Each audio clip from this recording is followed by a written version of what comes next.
If you enjoy this podcast summary, please consider subscribing. Mel Robbins is diving into a conversation that might make you feel a little uncomfortable, but trust her, it's worth it. She's talking about sex, intimacy, and love with licensed sex therapist Vanessa Moran. Vanessa has been in clinical practice for over 20 years and has been married for 17 years, so she knows a thing or two about what makes a relationship tick. Vanessa starts off by saying that it's totally normal to feel a little nervous when talking about sex, even for her, and that's okay. She thinks it's great that Mel is willing to have these conversations, even if they make her feel a little squeamish. Vanessa believes that we're all taught to be ashamed of sex, but that doesn't have to be the case. She wants to help people feel more comfortable talking about sex and intimacy. Vanessa says that if you're in a long-term relationship, you might feel like you've been lied to or cheated because you're not experiencing the kind of intimacy you want. But if you listen to this episode and put the techniques and tools into place, you can have the kind of intimacy that leaves you feeling close to your partner and connected to yourself.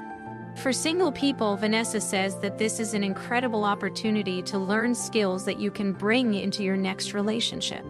Most couples that Vanessa works with have been together for 10, 20, 30, or 40 years, and it can be challenging to untangle dynamics that have been built up over time. But if you're single, you can prepare yourself before you even get into a relationship and know what you want and how to communicate with your partner. Vanessa says that many of us feel disconnected in our sex lives because we're feeling disconnected in our relationships. But the reality is that the level of connection we feel with our partner throughout the day heavily impacts our desire to be intimate with them at night. Mel relates to this, saying that when you're in a long-term relationship, it can become very transactional. You're doing life together, but you're not actually doing each other. She asks Vanessa for advice on how to have more sex when she's not sure if she wants more sex, even though she enjoys it when they do have it. Vanessa validates Mel's exhaustion, saying that it's real and gets in the way of intimacy. But she also says that sex can give back to us, creating more energy, time, and a sense of teamwork. Vanessa shares a personal story about how she and her husband Xander had a day where everything was spiraling out of control, but they decided to prioritize intimacy and have sex. Afterward, they were able to tackle their to-do list with ease, feeling like an unstoppable team. Mel believes her, saying that she's experienced something similar with her husband, Chris. Vanessa explains that there are two types of sex drives: spontaneous and responsive. Spontaneous desire is when you feel mental desire first, and then your physical arousal follows. Responsive desire is when you feel arousal and desire in your body first, and then the mental desire follows. Vanessa says that most people think sex drive is supposed to work like the spontaneous type, but research shows that the vast majority of women, about 85%, have responsive sex drive. Mel says that she can relate to this, saying that she's mentally ready to have sex all the time.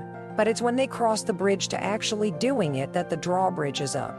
They start by discussing how people often think about sex differently, with some having spontaneous desire and others having responsive desire, which requires physical stimulation before the idea of sex becomes appealing. Mel shares her own struggles with her husband Chris and how they both have responsive desire, leading to a standoff where they're waiting for the other person to initiate. Vanessa explains that this is a common dynamic in couples, and that they need to talk about sex more openly. Mel's husband, Chris, has recorded some questions for Vanessa, and they start by discussing the difference between physical touch and emotional connection. Chris asks what's more important to Mel and how he can improve the physical side or dial up emotional intimacy. Mel responds by saying that once they're physical, it's fantastic, but they struggle with disconnecting from their busy lives and finding time for intimacy.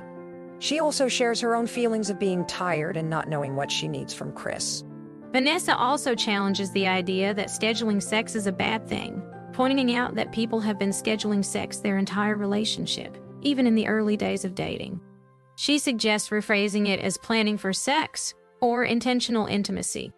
Mel realizes that she needs to start doing what she did when they first shifted dating, which is planning dates and making time for intimacy.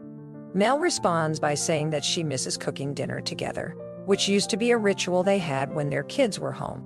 She suggests that if Chris shifted cooking dinner, she wouldn't be on her phone, and it would help her transition from work mode to intimate mode. Vanessa agrees that small rituals like cooking dinner together can create a transition ritual, helping people land and ground themselves before becoming intimate. She emphasizes that the things people need to fix intimacy in their relationship are often simple, and that they just need to be reminded to do them.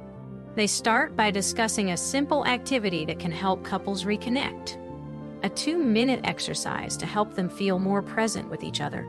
Mel shares her own experience of feeling like she's always the one initiating sex and how she wishes her partner Chris would take the lead.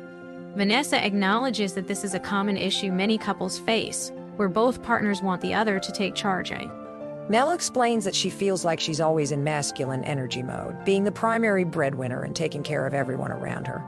She yearns for a more feminine approach to intimacy where she can feel desired and cared for. Vanessa suggests that both partners should share the vulnerability of initiating intimacy and that it's essential to recognize that their sex life is their responsibility.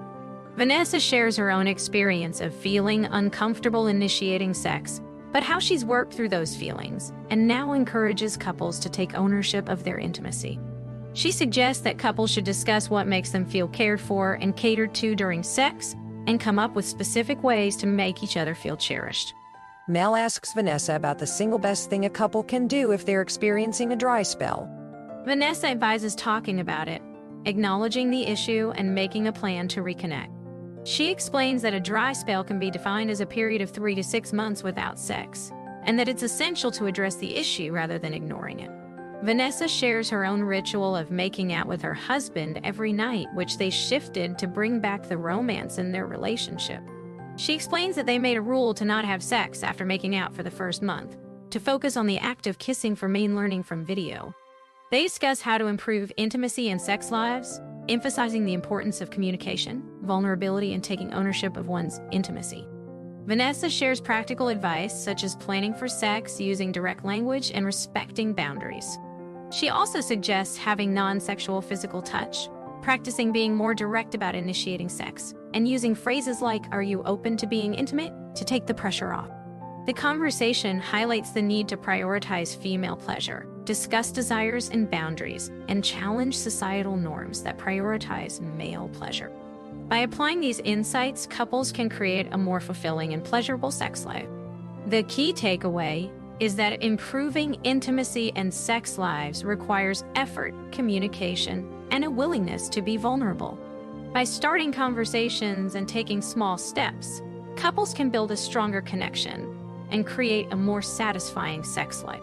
If you are interested to listen to complete 13-minute summary and unlock detailed insights for each topic discussed in the video, check out quick podcast summaries on Spotify and Apple Podcasts with free trial and later, just for the price of candy.